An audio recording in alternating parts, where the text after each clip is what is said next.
Okay, पिछली class में ये उसका कुछ लास्ट पोर्शन मैं आपको बता दे रहा हूँ। ये हमने मोल फ्रैक्शन कॉलिगेटिव प्रॉपर्टी पढ़ी थी। कॉलिगेटिव प्रॉपर्टी जिसमें relative lowering of vapour pressure, elevation in boiling point, depression in freezing point and osmotic pressure. तो ये 4 कॉलिगेटिव प्रॉपर्टी पढ़ी थी और सभी का यहाँ पे फॉर्मूला लिख रखा है। मोल फ्रैक्शन जैसे for relative lowering in vapour pressure में mole fraction this is proportional to mole fraction. तो mole fraction equal to number of moles upon total number of moles. Relative lowering in vapour pressure करें तो molality पे depend करता है और molality होता है number of moles of solute upon mass of solvent. इस तरीके से depression in freezing point again depend करता है मोलालिटी पे, that is number of moles of solute upon mass of solvent. और ऑस्मोटिक प्रेशर डिपेंड करता है मोलारिटी पे, that is number of moles of solute upon volume of solution. तो इन सभी में आपने देखा कि चारों colligative property number of moles पे डिपेंड करते हैं।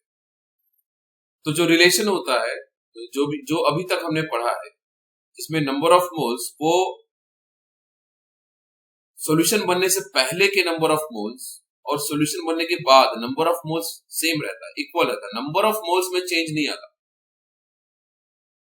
Means number of moles of solute plus number of moles of solvent equal to number of moles of solution, यही रहता है। और उसके हिसाब से ये कॉलिगेटिव प्रॉपर्टी या ये प्रॉपर्टीज सॉल्यूशन की रहती है। पर ये जो प्रॉपर्टी है these are not applicable for electrolytes. Electrolytes like उसमें नंबर ऑफ मोल्स चेंज होते हैं according to whether there is association or dissociation। जैसे अगर एसोसिएशन हो रहा है तो सोल्यूट और सॉल्वेंट का जो नंबर ऑफ मोल्स है सॉल्यूशन बनने के बाद वो नंबर ऑफ मोल्स कम हो जाएंगे, एसोसिएट हो जाते हैं, जुड़ जाते हैं। whereas अगर डिसोसिएशन हो रहा है तो डिसोसिएशन में उनका ब्रेकअप होता है। लाइक NaCl जब वाटर में डिसॉल्व किया जाएगा तो Na प्लस और Cl माइनस हो जाएगा। तो बिफोर सॉल्यूशन NaCl नमक एक सॉल्यूट है, वाटर एक सॉल्वेंट है। जब नमक को वाटर में डाला जाएगा तो जो सॉल्यूशन बना, अब इस सॉल्यूशन में नमक का जो नंबर ऑफ मोल्स था सॉल्यूशन के पहले NaCl वो 1 था, लेकिन जैसे वो वाटर में गया Na अलग हो गया, Cl अलग हो गया। Means number of moles has changed. तो अभी तक जो कॉलिगेटिव प्रॉपर्टी थी उसके हिसाब से नंबर ऑफ मोल्स इक्वल होते थे, लेकिन इलेक्ट्रोलाइट में नंबर ऑफ मोल्स चेंज हो सकते हैं। देयरफॉर अगर हम इन 4 कॉलिगेटिव प्रॉपर्टी को यूज करेंगे टू एनालाइज इलेक्ट्रोलाइट्स तो हमें इनकरेक्ट रिलेशन या इनकरेक्ट आंसर। तो क्या किया जाए? तो इसके लिए जैसे ये कुछ एग्जांपल थे। Na2CO3 ब्रेक होता है 2Na प्लस और CO3 माइनस। तो यहाँ पे आप देखोगे नंबर ऑफ मोल्स यहाँ एक है, एक ही Na2CO3 मैंने डाला, लेकिन वो सॉल्यूशन सॉल्वेंट से मिलके ये 2 Na अलग हो गया और CO3 माइनस 1 अलग हो गया। तो यहाँ पे नंबर ऑफ मोल्स इक्वल नहीं है, किसी भी केस में नंबर ऑफ मोल्स इक्वल नहीं है। So the observed colligative property is not equal to calculated colligative property. तो जो कॉलिगेटिव प्रॉपर्टी है, कौन सी property? The property which is proportional to number of moles. अब यहाँ पे नंबर ऑफ मोल्स ही कांस्टेंट नहीं है, that is observed colligative property is not equal to calculated colligative property. ये क्यों हो रहा है ऐसा? Because of association and dissociation of particles, that is the number of particles either increases or decreases। तो ये सारे एग्जांपल। तो ये क्यों हो रहा है? This is because of association और dissociation of number of particles. और इससे नंबर ऑफ पार्टिकल्स या तो डिक्रीज हो रहे हैं अगर ये एसोसिएशन है, या तो इंक्रीज हो रहे हैं अगर ये डिसोसिएशन। बट इक्वल नहीं है, बट सेम नहीं है। सॉल्यूशन बनने से पहले और सॉल्यूशन बनने के बाद नंबर ऑफ मोल्स सेम नहीं है। अब इसकी वजह से क्वालिटेटिव प्रॉपर्टी में चेंजेस आए। तो इसके लिए आए 1880 में वॉन्ट हॉफ ने एक फैक्टर इंट्रोड्यूस किया, that is called van't Hoff factor, to account the extent of dissociation and association. ये फैक्टर क्या बोलता है? ये फैक्टर बोलता है कि अगर एसोसिएशन हो रहा है तो जुड़ के कितने कम हो जा रहे हैं, या डिसोसिएशन हो रहा है तो टूटने के बाद कितने बढ़ जा रहे हैं, वो क्वांटिटी आप कॉलिगेटिव प्रॉपर्टी से मल्टीप्लाई करें। मतलब ये बोल रहे हैं कि जो क्वांट ऑफ फैक्टर है आई, इसको डिफाइन कैसे किया जा रहा है? Observed colligative property divide by calculated colligative property. Calculate करने के हिसाब से number of moles of solute plus number of moles of solvent should equal to number of moles of solution. लेकिन जो ऑब्जर्व हो रहा है, जो हमें मिल रहा है, दैट इज डिफरेंट। तो इन दोनों का अगर हम रेशियो ले लें तो वो हमें वॉन्ट ऑफ फैक्टर एक और तरीके से समझते हैं। इन्होंने एक और तरीका बताया कि थ्योरेटिकल मोलार नहीं है, theoretical molar mass of solute upon experimental molar mass of solute, इनका रेशियो है। थ्योरेटिकल एक्सपेरिमेंटल का क्या मतलब? थ्योरेटिकल का मतलब है कि हमें number of moles of solute plus number of moles of solvent equal to number of moles of solution, ये थ्योरेटिकली। और एक्सपेरिमेंटल या प्रैक्टिकल क्या है? प्रैक्टिकल जब हमने मेजर किया, जब हमने खुद मेजर किया तो प्रैक्टिकली या experimental molar mass solute, molar mass of solute में चेंज आए। क्यों चेंज आएगा? देखिए, मोलार मास क्या होता है, या मोलारिटी, सिंपल मोलारिटी अगर हम समझ लें, that is proportional to number of moles. क्योंकि नंबर ऑफ मोल्स चेंज होगा तो उसका मोलार मास या उसकी मोलारिटी भी चेंज। तो अगर हम इन दोनों का रेशियो ले लें, थ्योरेटिकली जो हमें लगता है इतना होना चाहिए, हमें लगता है मतलब क्या, mass of solute plus mass of solvent equal to mass of solution, यही हमें लगता है। This is theoretical. प्रैक्टिकल क्या है? उसको तराजू में अगर मेजर करें, दैट इज प्रैक्टिकल। तो इन दोनों का जो रेशियो है, that is nothing but van't Hoff. चलिए एक और तरीके से समझते हैं। Van't Hoff factor can be calculated as the total number of moles of particles after association और डिसोसिएशन। क्योंकि ऐसे कुछ रिएक्शन होंगे जहां पे एसोसिएशन हो रहा होगा, जहां पे जुड़ रहे होंगे, और ऐसा कुछ होगा जहां पे डिसोसिएशन हो रहा होगा, वहां पे टूट रहे। तो हम क्या करते हैं, नंबर ऑफ मोल्स इनके number of moles of particle association या डिसोसिएशन जो भी प्रोसेस हो रहा है, उसके नंबर ऑफ मोल्स कैलकुलेट कर लेते हैं आफ्टर डिसोसिएशन या आफ्टर एसोसिएशन, और इनके number of moles of particle before, मतलब रिएक्शन होने से पहले, सॉल्यूशन बनने से पहले कितने नंबर ऑफ मोल्स है, और सॉल्यूशन बनने के बाद सॉल्यूशन में नंबर ऑफ मोल्स में क्या चेंज आया, इन दोनों का रेशियो लेंगे, that is nothing but van't Hoff factor. देखिए, ये जो तीनों मैं यहाँ पे तीनों आपको मेथड दिखा रहा हूँ ना, observed colligative property upon calculated colligative property की बात करें, या theoretical molar mass upon experimental molar मास की बात करें, या total number of moles of particle after association divide by number of particles before association, ये तीनों एक ही बात कह रहे हैं। बस समझना है, तीनों एक ही बात कह रहे हैं कि भाई सॉल्यूशन बनने से पहले उनके मास या उनके नंबर ऑफ मोल्स कितने थे, और सॉल्यूशन बनने के बाद उनका मास या उनका नंबर ऑफ मोल्स कितना हुआ, इन दोनों का रेशियो ले लिया। तो जो चेंज आया, जो रेशियो आया, that is nothing but van't Hoff factor. अब ये वांट ऑफ फैक्टर निकाल के क्या करेंगे, this will help us to correct, this will help us to correct the colligative property जो हमने अभी तक पढ़ी है, उनको करेक्ट करने में हेल्प करेगा। कैसे करेगा? देखिए, by introducing want of factor,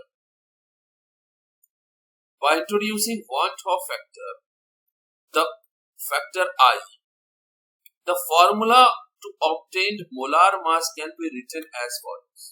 या जो कॉलिगेटिव प्रॉपर्टी है ना, जो भी हमने कॉलिगेटिव प्रॉपर्टी पढ़ी है उनको हम इस तरीके से कर सकते हैं. पहला कॉलिगेटिव प्रॉपर्टी क्या था? That was zeta B equal to relative lowering in vapour pressure. तो ये क्या है? This is zeta B. ये जीटा बी कैसे? Number of moles of solute upon number of moles of solute plus solvent. तो ये जीटा बी है. Zeta B को अगर हम वॉन ऑफ फैक्टर से मल्टीप्लाई कर दें तो आपका फॉर्मूला करेक्ट होगा. देखिए प्रॉब्लम कहां आ रही थी? प्रॉब्लम आ रही थी कि जो नंबर ऑफ मोल्स हम जो ले रहे थे that was correct for normal any solute, but when we consider electrolyte तो उसमें ये नंबर ऑफ मोल्स चेंज हो जा रहे हैं. तो अगर हम ये वांट ऑफ फैक्टर निकालें और इसी को इससे मल्टीप्लाई कर दें तो हमारा फॉर्मूला करेक्ट होगा. फिर से जो जीटा बी था that was the relative lowering in vapour pressure. ये जीटा बी की वैल्यू इलेक्ट्रोलाइट में या तो कम हो जा रही थी या ज्यादा हो जा रही थी. तो हम क्या करते हैं, ये जो वेरिएशन आ रहा है वो किसकी वजह से आ रहा है? आई की वजह से. आई से मल्टीप्लाई कर दो. आई से मल्टीप्लाई कर देंगे तो हमारा रिलेशन करेक्ट. प्रॉब्लम केवल आई का ही था. इलेक्ट्रोलाइट में आई को ही इंक्लूड करना है. That's it. जैसे elevation in boiling point. Elevation in boiling point which is proportional to molality. इस मोलैलिटी में हम आई से मल्टीप्लाई कर रहे हैं. मोलैलिटी क्या था? मोलैलिटी का डेफिनेशन क्या है? That is number of moles of solute upon mass of solvent in a. अब इसमें वेरिएशन क्या आ रहा है? मास ऑफ सॉल्वेंट का वेरिएशन थोड़ी. वेरिएशन तो number of moles of solute का. कितना वेरी हो रहा है? आई टाइम्स वेरी हो रहा है. आई क्या है? I is number of moles of solute after association upon number of moles of solute before association और डिसोसिएशन. तो हम क्या कर रहे हैं? उस मोलैलिटी में उस आई फैक्टर को मल्टीप्लाई कर, क्योंकि उसी आई इलेक्ट्रोलाइट नंबर ऑफ मोल्स में वेरिएशन लाया था, उसी को हम मल्टीप्लाई करते हैं. सो यही चीज यहां किया गया है. That is elevation in boiling point. Normally क्या था? Kb इंटू m था, इसको I से मल्टीप्लाई करते हैं. Depression in freezing point Kf into m था, इसको I से मल्टीप्लाई करते हैं. ऑस्मोटिक प्रेशर ऑफ सोल्यूशन ये था N by V into RT, इसको I से मल्टीप्लाई करते हैं. तो आपका जो भी एरर आने वाला था because of change in number of moles in the solution, उसे हमने करेक्ट कर लिया by using want of factor. देखिए ये want of factor वैसा ही है जैसा आपने 11th में लैपलास करेक्शन फैक्टर कुछ यूज किया था फॉर साउंड. न्यूटन ने एक साउंड की वैल्यू निकाली 328, फिर लैपलास ने उसमें करेक्शन किया. तो करेक्शन कैसे किया? मल्टीप्लाई कर दिया था. एक फैक्टर निकाला लैपलास करेक्शन फैक्टर और उसको न्यूटन के वैल्यू से मल्टीप्लाई कर दिया. वैसा ही यहां पे इलेक्ट्रोलाइट के लिए जो भी कॉलिगेटिव प्रॉपर्टी है उन सभी कॉलिगेटिव प्रॉपर्टी को वांट ऑफ फैक्टर से मल्टीप्लाई कर देंगे तो that will be corrected colligative property for electrolyte. तो वांट ऑफ फैक्टर जो है, the van't Hoff factor I, it is less than 1 when there is association. Obviously association का मतलब है जुड़ना. अब देखिए सॉल्यूशन बनने के पहले सोल्यूट और सॉल्वेंट अलग अलग थे, और जैसे ही वो सॉल्यूशन बने गए तो सोल्यूट और सॉल्वेंट कंबाइन हो गए. जब कंबाइन हो गए तो उनका जो नंबर ऑफ मोल्स है वो रिड्यूस हो गया. जब नंबर ऑफ मोल्स रिड्यूस होगा एसोसिएशन में तो आई की वैल्यू 1 से कम हो गई. Suppose number of moles of solute 10 है, number of moles of solvent 20 है, जुड़ने पे वो क्या बनेंगे? 30 बनने चाहिए. लेकिन एसोसिएशन की वजह से वो जो 10 थे वो सॉल्वेंट के 5 से जुड़ गए. तो बचे कितने, 25 हो गया, 25 रह गए, तो इसका जो आई आएगा that will be less than. इसी तरीके से अगर there is a process of dissociation, dissociation मतलब टूटना, तो अगर टूट रहे हैं तो वहां जैसे NaCl है, NaCl का टूट रहा है, डिसोसिएशन होता है, Na अलग हो जाता है, Cl माइनस हो जाता है, तो वहां पे जो वांट ऑफ फैक्टर आएगा दैट विल बी ग्रेटर। क्या वांट ऑफ फैक्टर की वैल्यू 1 भी हो सकती है? Yes, the value of van't Hoff factor is equal to 1 when there is no association और डिसोसिएशन। तो जो हमने अभी तक एग्जांपल देखे थे, जैसे शुगर को ऐड किया, यूरिया को ऐड किया, सुक्रोज को ऐड किया, बेंजीन को ऐड किया, इथेनॉल को, मिथेनॉल को, इनको ऐड किया, सो ये सभी में देयर इज नो एसोसिएशन और डिसोसिएशन। सो उन सभी का अगर मैं वांट ऑफ फैक्टर भी कैलकुलेट करना चाहूं, उनका वांट ऑफ फैक्टर की वैल्यू 1 आएगी। लेकिन जैसे ही मैं सॉल्ट पे आता हूं, इलेक्ट्रोलाइट पे आता हूं, MgCl2 या NaCl पे आता हूं, तो ये सारे या तो एसोसिएशन हो रहा है या तो डिसोसिएशन हो रहा है, जिसकी वजह से वांट ऑफ फैक्टर में चेंजेस आए। तो इस वांट ऑफ फैक्टर को आई को हम मल्टीप्लाई कर देंगे तो हमें करेक्टेड कॉलिगेटिव प्रॉपर्टी मिलेगी। डाउट? कुछ एग्जांपल लेते हैं इसको और अच्छे से समझने के लिए। से एग्जांपल लिया मैंने, इलेक्ट्रोलाइट का एक एग्जांपल लिया, डिसोसिएशन का हम एक एग्जांपल लेते हैं, जैसे NaCl है। जैसे एक एग्जांपल लेते हैं NaCl का, तो NaCl का जैसे ही ये वाटर में जाएगा डिसोसिएशन होगा, और डिसोसिएशन होके देखिए क्या बन रहा है, Na प्लस और Cl माइनस हो रहा है। 100% डिसोसिएशन की बात हो रही है, मतलब इक्विलिब्रियम की बात हो। तो यहां पे कितने नंबर ऑफ मोल्स हैं? वाटर में जाने से पहले नंबर ऑफ मोल्स यहाँ 1 है, और जैसे ही वाटर में डिसॉल्व हुआ Na का 1 हो गया और Cl का 1 हो गया। तो कितने टोटल नंबर ऑफ मोल्स है? After dissociation is 2 and before dissociation is 1। तो इसका जो वांट ऑफ फैक्टर आया वो आया 2। तो जो भी हम कॉलिगेटिव प्रॉपर्टी जो भी हमने पढ़ी है, NaCl के लिए सभी कॉलिगेटिव प्रॉपर्टी को 2 से मल्टीप्लाई कर देंगे NaCl, क्योंकि वांट ऑफ फैक्टर I की वैल्यू 2 है। सिंपल है ना भाई। नंबर ऑफ मोल्स NaCl का क्या हो रहा है? डबल हो जा रहा है। सॉल्यूशन में जाने से नंबर ऑफ मोल्स उसके डबल हो जा रहे हैं। जो भी हमारी कॉलिगेटिव प्रॉपर्टी है उसमें तो हम number of moles given mass upon molecular mass से निकाल रहे थे, लेकिन यहां पे नंबर ऑफ मोल्स डबल हो रहा है बिकॉज ऑफ डिसोसिएशन। तो कैसे करेक्ट करेंगे?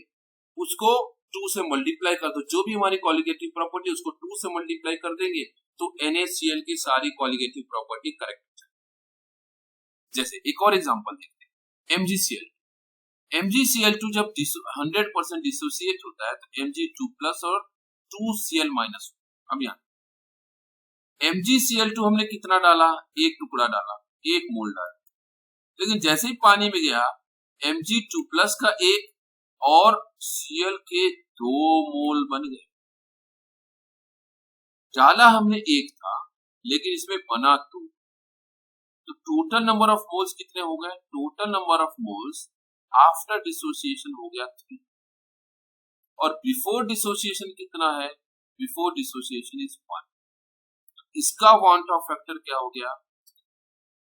तो जो भी इलेक्ट्रोलाइट जहां पे भी डिसोसिएशन हो रहा है या जहां पे भी एसोसिएशन हो रहा है, उसके नंबर ऑफ मोल्स में जो चेंज आया, जिस प्रोपोर्शन में चेंज आया, वही हमारा वांट ऑफ फैक्टर है। जैसे एक और एग्जांपल देखिए, Al2SO4 थ्राइस। अब यहां पे जब ये डिसोसिएट होता है तो ऐसा नहीं है कि SO4 अलग से S और O4 अलग हो रहा है, ये साथ में ही रह रहे हैं, लेकिन जो एल्युमिनियम है ये डिसोसिएट हो जा रहा है, ये अलग हो जा रहे हैं। अब यहां देखिए, यहां पे हमने Al2SO4 होल थ्राइस का 1 मोल डाला था, लेकिन जब वो डिसोसिएट हुआ तो एल्युमिनियम के 2 मोल निकले और SO4 2 माइनस के 3 मोल निकले, मतलब 3 मोल में डिवीजन हो गया। बैलेंसिंग हो रही है ना, ये रिलेशन बैलेंस हो रहा है, तो ये डिवीजन हो रहा है सॉल्यूशन में, डिसोसिएट हो रहा है। तो कितने हो गए नंबर ऑफ मोल्स डिसोसिएशन के बाद? इसमें हो गए 5, और डिसोसिएशन पहले कितना था? 1। तो इसका वांट ऑफ फैक्टर कितना आया? 5। नहीं ऐसा? और देखिए, जैसे अब इसको हम डिग्री ऑफ डिसोसिएशन के टर्म में समझ लेते हैं। आपने 11th में पढ़ा है, फिर भी एक बार वापस इसको रिवाइज करेंगे, बहुत आसानी से समझ। Degree of dissociation, degree of dissociation क्या होता है? Alpha amount dissociated from 1 mole of electrolyte. जरूरी नहीं है ना कि एवरी टाइम एक एक मोल डिसोसिएट, हो सकता है कि सपोज कुछ पोर्शन ही डिसोसिएट हो रहा हो। इसको समझिए, जैसे मैंने NaCl लिया 1 मोल, NaCl का 1 मोल लिया, अगर ये रिएक्शन शुरू नहीं हुआ है तो उस सॉल्यूशन में Na+ कितना है? 0। उस सॉल्यूशन में Cl- कितना है? 0। तो बिफोर डिसोसिएशन कितना है? 0 है, 0। लेकिन जैसे हम इसका सॉल्यूशन बनाएंगे या जैसे हम इसमें वाटर ऐड करेंगे, ये डिग्री ऑफ डिसोसिएशन हो रहा है, ये इक्विलिब्रियम स्टेट में आएगा। ये जो आफ्टर डिसोसिएशन की बात हो रही है, ये इक्विलिब्रियम स्टेट की बात हो रही है, इक्विलिब्रियम स्टेट की बात। तो जैसे ये इक्विलिब्रियम स्टेट में आएगा, लेट्स से अल्फा पोर्शन, इस 1 मोल से अल्फा पोर्शन जो है वो डिसोसिएट। तो जब अल्फा पोर्शन डिसोसिएट हुआ तो Na अल्फा बना और Cl अल्फा। ये बचा कितना? 1 में से अल्फा निकल गया, बचा कितना? 1 माइनस अल्फा। अब इसको मत बोल देना कि अलजेब्रिकली ये गलत है कि 1, ये तो यहाँ पे 2 अल्फा बन जा रहा है। इसको समझिए, ये 2 अल्फा नहीं बन रहा है, ये 2 टुकड़ों में डिवाइड हो रहा है, 2 टुकड़ों में डिवाइड हो रहा है। जैसे मतलब एक सिली एग्जांपल लीजिए कि आप चॉकलेट खरीदते हैं और उस चॉकलेट का रैपर अलग करते हैं और चॉकलेट को अलग करते हैं, तो यहाँ पे 2 क्वांटिटी बन गई। एक क्वांटिटी चॉकलेट थी विद रैप, और उसको आपने अलग कर दिया, तो एक चॉकलेट अलग हुआ और एक रैपर अलग हुआ, 2 क्वांटिटी बन गई। तो ऐसा नहीं है कि आप बोलोगे कि 1 + 1 = 2 हो जा रहा है। दिस इज डिसोसिएशन, अलग हो रहा है। तो अगर इस NaCl में से अल्फा जो है वो डिसोसिएट होता है अल्फा अमाउंट, तो अल्फा अमाउंट ही Na बनेगा और अल्फा अमाउंट ही क्लोरीन बनेगा। अगर आप बोलते नहीं 1 मोल नहीं बन रहा है, तो उस केस में अल्फा अमाउंट क्लोरीन बनेगा और अल्फा अमाउंट ही NaCl बनेगा, तभी ये बैलेंस होगा। इसका डिग्री ऑफ इसके हिसाब से वांट ऑफ फैक्टर कैसे निकलेगा? वांट ऑफ फैक्टर मिलता है total number of moles of particle after dissociation upon number of moles of particle before dissociation. अब यहां पे देखिए, आफ्टर एसोसिएशन कितना है? Alpha plus alpha. तो ये जो है आफ्टर एसोसिएशन किसका हुआ? प्रोडक्ट का। और ये डिसोसिएशन, आफ्टर डिसोसिएशन ये हुआ प्रोडक्ट साइड, और आफ्टर डिसोसिएशन ये हुआ रिएक्टेंट साइड। तो टोटल नंबर, यहां पे ध्यान देंगे, टोटल नंबर ऑफ मोल्स। तो टोटल नंबर यहां कितने मोल है और यहां कितने मोल है, इन सब का एडिशन, तो alpha plus 1 minus alpha, this is the total number of moles. कब है? After dissociation. और number of moles before dissociation कितना है? 1। यहां तो 0 है ना, यहां तो कुछ भी नहीं है। Before dissociation 1, after dissociation 1 minus alpha plus alpha. तो इसको सॉल्व करेंगे तो आएगा 1 प्लस अल्फा। अब सपोज 100% डिसोसिएशन होता है, ये तो कुछ पोर्शनल डिसोसिएशन हुआ क्योंकि इक्विलिब्रियम में आ गया, तो 100% डिसोसिएशन नहीं हुआ। पर अगर हम माने कि यहाँ पे 100% डिसोसिएशन होता है, 100% अगर डिसोसिएशन होता, तो उस केस में अल्फा की वैल्यू 1 हो जाएगी, पूरा का पूरा कन्वर्ट हो जाएगा ना, पूरा का पूरा कन्वर्ट हो जाएगा। यहाँ क्या बचेगा? यहाँ 0 हो जाएगा, 1 माइनस 1 0, यहाँ पे 1 प्लस 1 आ जाएगा 2। देखिए वांट ऑफ फैक्टर क्या मिला, कैसे मिला? वांट ऑफ फैक्टर की वैल्यू क्या आई? 1 प्लस अल्फा। अगर हम माने कि 100% डिसोसिएट हो रहा है तो अल्फा की वैल्यू 1 हो जाएगी। 1 प्लस 1 इक्वल टू 2। सी यही चीज हमने ऊपर अभी समझा कि NaCl जब डिसोसिएट होगा तो 2 मोल में हो रहा है।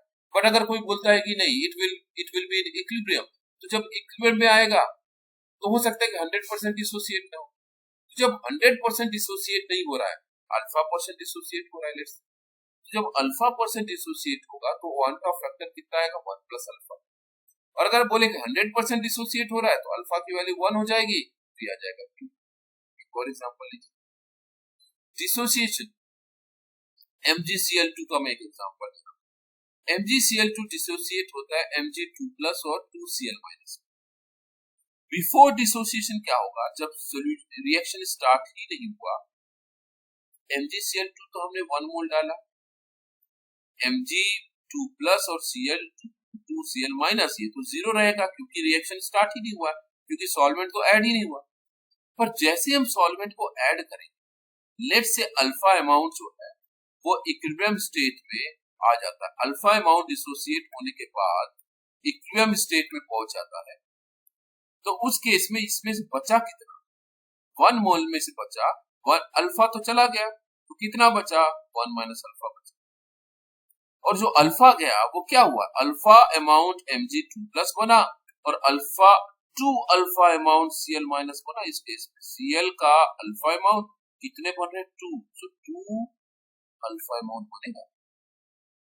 अब इसका डिग्री ऑफ, इसका वॉट ऑफ फैक्टर क्या आएगा, total number of moles of particle after dissociation, alpha plus 2 alpha plus 1 minus alpha, and total number of particles before dissociation is 1.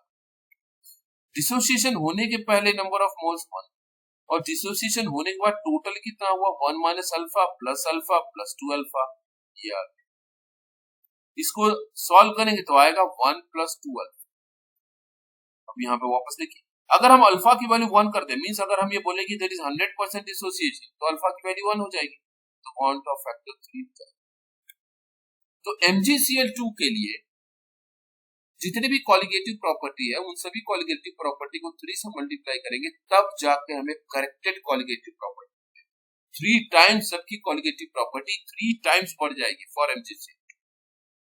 एक और एग्जांपल, लेट्स से ये 100% डिसोसिएट K4FeCN6, ये dissociate होता है 4K plus, यहां पे देखिए ये डिसोसिएट नहीं हो रहा है, ये डिसोसिएट नहीं हो रहा है, डिसोसिएट केवल पोटेशियम हो रहा है, ये एज इट इज। तो चलिए शुरू वही समझते हैं। जब रिएक्शन स्टार्ट नहीं हुआ तो कितने मोल हमने डाले, 1 मोल डाल दिए, 1 मोल डाला, ये कितने हैं, 0 और 0 रहेगा क्योंकि अभी तो डिसोसिएशन स्टार्ट ही नहीं हुआ। पर जैसे ही रिएक्शन स्टार्ट होगा, लेट से अल्फा अमाउंट जो है वो डिसोसिएट हो गया। कब डिसोसिएट हुआ, एट इक्विलिब्रियम। जब इक्विलिब्रियम में अल्फा अमाउंट डिसोसिएट हो गया, कितना बचा, 1 माइनस अल्फा, 1 माइनस अल्फा बचा। और वो अल्फा कहां गया, अल्फा का 4 टाइम्स पोटेशियम आया और अल्फा अमाउंट एफिशिएंसी। तो अब अगर मैं इसका क्वांट ऑफ फैक्टर निकालता हूं तो आफ्टर डिसोसिएशन कितना है, 1 minus alpha plus 4 alpha plus alpha, यार बिफोर कितना है, 1। यार इनको सॉल्व करेंगे तो जो क्वांट ऑफ फैक्टर आया वो आया 1 प्लस 4 अल्फा। और अगर हम अल्फा की वैल्यू 1 ले ले या 100% डिसोसिएशन मान लें तो क्वांट ऑफ फैक्टर 5 है। मतलब ये हुआ कि इस पर्टिकुलर सॉल्ट का जब हम वाटर में डिसॉल्व करेंगे तो इसकी जो कॉलिगेटिव प्रॉपर्टी है वो 5 टाइम्स चेंज हो जाएगी, 5 टाइम्स चेंजेस आएगा जो भी कॉलिगेटिव प्रॉपर्टी हमने पढ़ी, 5 टाइम्स। 5 टाइम्स क्यों चेंज आ रहा है, बिकॉज ऑफ डिसोसिएशन। कैसे चेंज आ रहा है, उसके लिए हम क्वांट ऑफ फैक्टर को इंक्लूड करेंगे और हमें करेक्टेड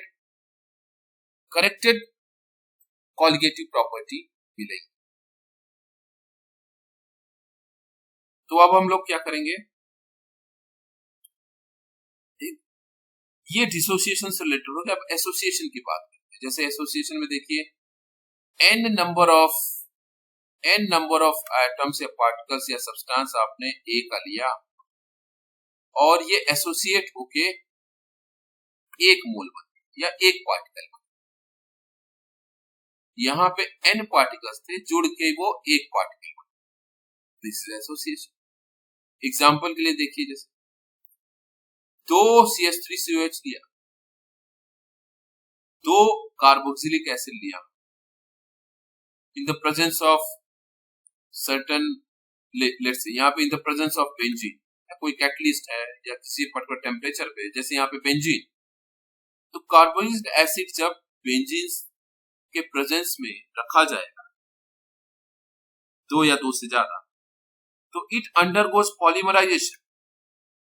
पॉलीमराइजेशन मतलब क्या हो जाएगा, यहाँ पे 2 मोल लिए थे, ये कन्वर्ट होके पॉलीमराइज होके 1 मोल में convert. This is called association. यहां देखिए, कार्बोक्सिलिक एसिड के 2 मॉलिक्यूल थे यहाँ पे, या 2 मोल थे, 2 मोल थे कार्बोक्सिलिक एसिड के।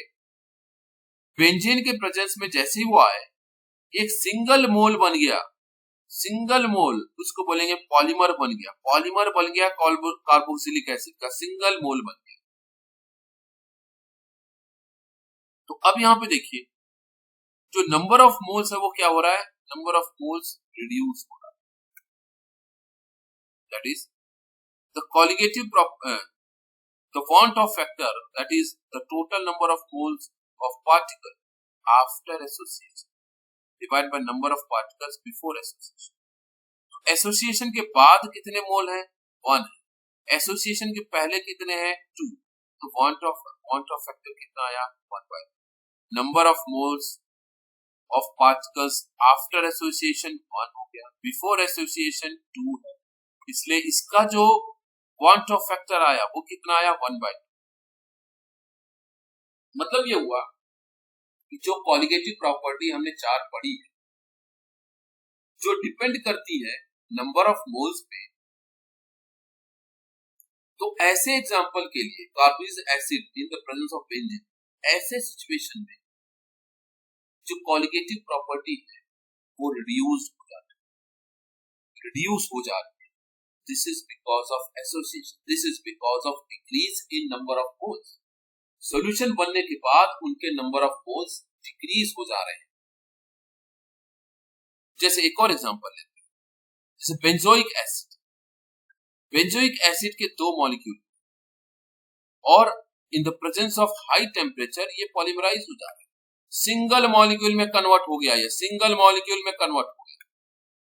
Again, number of moles of particle after association 1, number of moles of particle before association is 2। तो इसका जो want of factor आया वो कितना आया, 1/2। तो जैसे डिसोसिएशन में टूट रहा था, नंबर ऑफ मोल्स बढ़ रहे थे, एसोसिएशन में नंबर ऑफ मोल्स रिड्यूस हो रहे, रिडक्शन हो रहा, और यही चीजें उसकी कॉलिगेटिव प्रॉपर्टी में चेंजेस लाएंगे।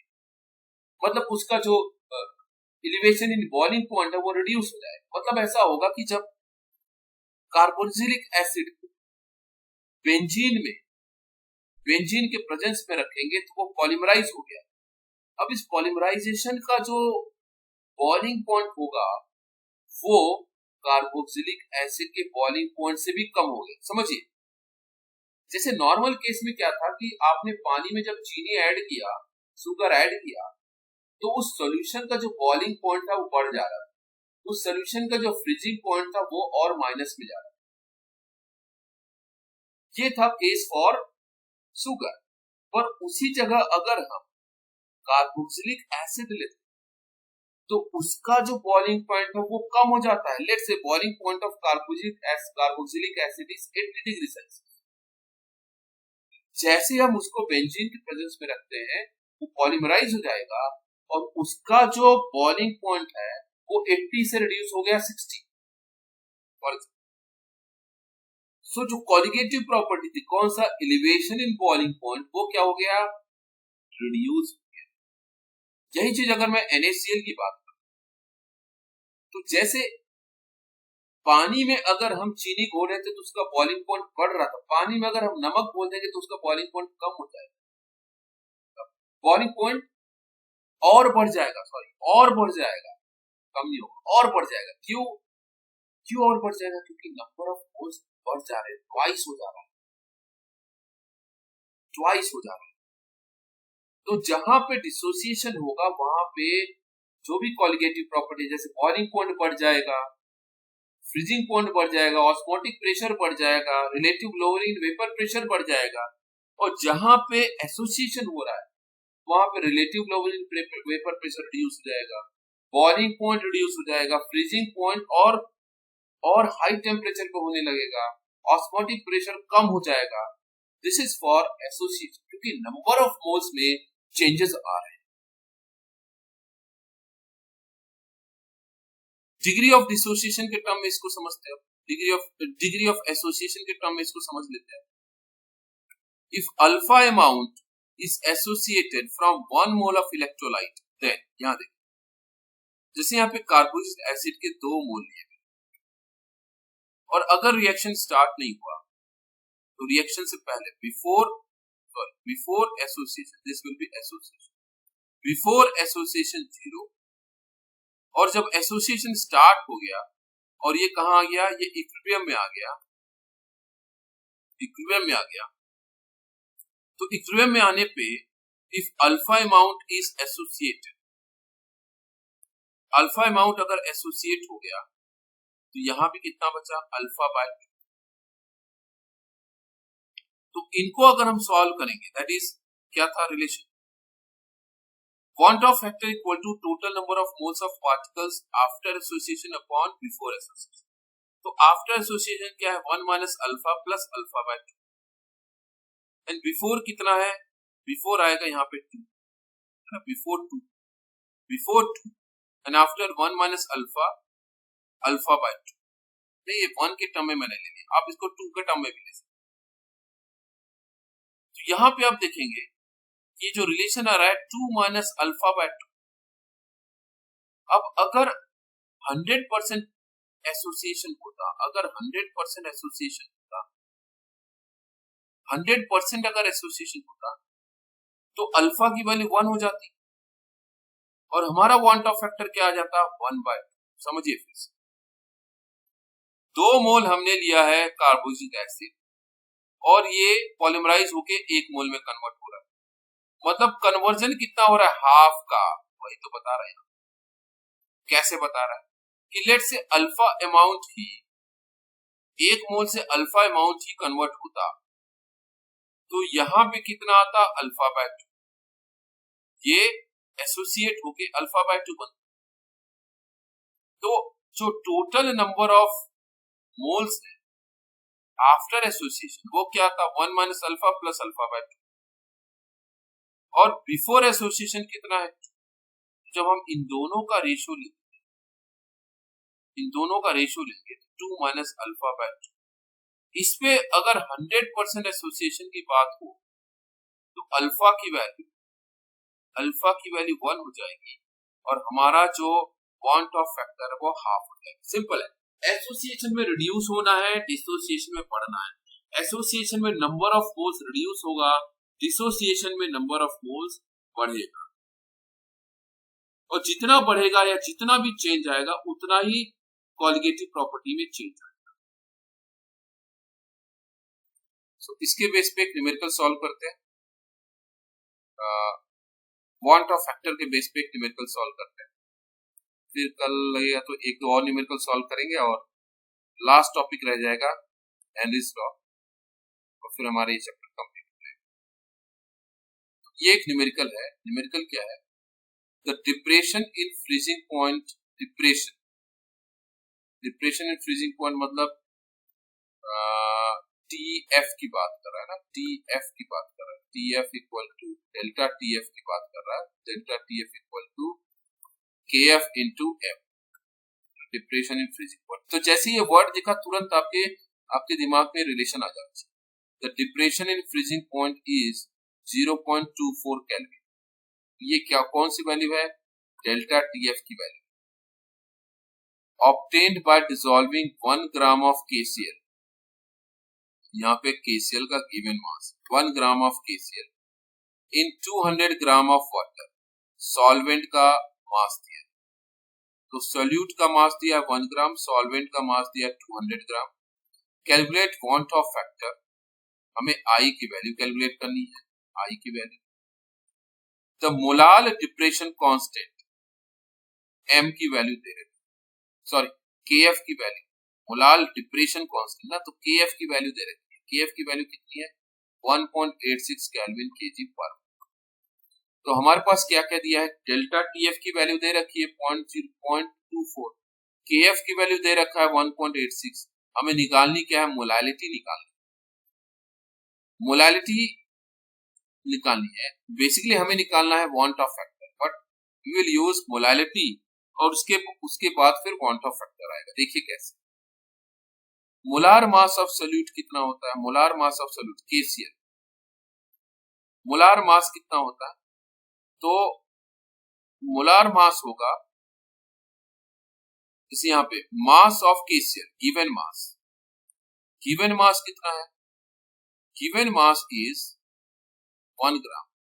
Given mass of KCl is 1 gram. So 1000 into KF, ये 1000 कहां से आया? क्योंकि जो मास ऑफ सॉल्वेंट लेना है उसे केजी में लेना है. केजी में लेने के लिए 10⁻³ करके तो उसको ऊपर लेके 1000 कर. KF की वैल्यू दे रखी है, डेल्टा TF की वैल्यू दे रखा है. तो यहां से देखिए, डेल्टा TF की वैल्यू दे रखा है, मास ऑफ KCl दे रखा है, मास ऑफ सॉल्वेंट दे रखा है. तो इससे हमें मिल जाएगा मोलार मास. तो देखिए मोलार मास कितना रहा? 1000 इंटू 1.86 इंटू 1, ये 1 ग्राम डिवाइड बाय 0.24. 0.24 क्या है? Delta TF into 2. इसको करेंगे तो हमें मिल जाएगा molar mass of KCl 38.75 gram per mole. This molar mass of KCl. But जो थ्योरेटिकल मास होता है ये हमें कहां मिला? ये तो सॉल्यूशन वाला मिल गया 38.75, इस तरीके से हमें. और जो हमें मॉलिक्यूलर फॉर्मूले के हिसाब से जो मास आएगा K का 39 और Cl का 35.5, तो ये आ रहा है 74.5 ग्राम पर. तो वांट ऑफ फैक्टर क्या आएगा? Theoretical molar mass upon experimental molar मास. थ्योरेटिकल कितना है? 74.5 और एक्सपेरिमेंटल कितना आ रहा है? 38.75. इनको करेंगे तो 1.92 इज वांट ऑफ. फिर से समझते ये कैसे किया. देखिए हमारे पास हमें क्या क्या दिया गया है. हमारे पास है डेल्टा TF की value, mass of KCl, mass of solvent और KF की वैल्यू दे रखी. तो अगर हम इस रिलेशन को यूज करते हैं तो यहां से हमें मोलालिटी मिल जाती है और मोलालिटी के थ्रू हम कैलकुलेट कर सकते हैं, या मोलार मास का फॉर्मूला लगाएंगे. मोलार मास से भी इसको निकाला जा सकता है. कैसे निकाला? इसका मोलार मास, KCl का मोलार मास निकालते हैं, मतलब जो मास सॉल्यूशन में आ रहा है उसको निकालें. कैसे निकाला? 1000 into KF into mass of KCl जो 1 ग्राम है, डिवाइड बाय डेल्टा TF जो 0.24 है, मास ऑफ सॉल्वेंट 200 का. तो इसको कैलकुलेट करने से हमें मोलार मास मिल जाता है, क्योंकि ये सारे वैल्यू दे रखी, मोलार मास मिल गया. This is experimental value. ये जो उस सॉल्यूशन में मास है उसकी वैल्यू है. और थ्योरेटिकली अगर हम KCl का मास कैलकुलेट करते हैं, molecular mass, given mass upon molar mass करते हैं, given mass upon molar mass. This is experimental mass. Theoretical mass क्या आता? K का 39 और Cl का 35.5, तो टोटल आता 74.5 ग्राम पर मोल. जो वांट ऑफ फैक्टर है उसका एक फॉर्मूला था theoretical molar mass upon experimental molar मास.